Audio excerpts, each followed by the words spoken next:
ब्रह्मनिर्वाणिते स्वाहा। ओम ह्रीं श्री उत्तम सागर महामुनि चरणभ्यो महामोक्षफलप्राप्तये ब्रह्मनिर्वाणिते स्वाहा। तेरे शिष्य रहे जब तक ना मुक्ति मिले, तेरा साथ अवश्य रहे।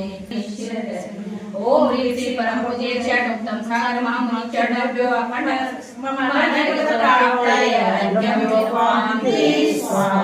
नमोस्तु महाराजी मन शुद्धविದೆ ವಚನ ಶುದ್ಧವಿದೆ ಕಾಯ ಶುದ್ಧವಿದೆ ನವಲಾಭಕ್ತಿಯಿಂದ ಆಹಾರ ಮಾಡಿದ್ದೇವೆ ಆಹಾರ ನೀರು ಶುದ್ಧವಿದೆ ನವಲಾಭಕ್ತಿಯಿಂದ ಆಹಾರ ತಯಾರಿಸಿದ್ದೇವೆ ಕರ್ ಪಾತ್ರೆಯನ್ನು ಬಿಟ್ಟು ನಮ್ಮ ಕೈಯಿಂದ ಆಹಾರ ತೆಗೆದುಕೊಳ್ಳಿ ಮಹಾರಾಜಿ ನಮೋಸ್ತು ಮಹಾರಾಜಿ ನಮೋಸ್ತು ಮಹಾರಾಜಿ.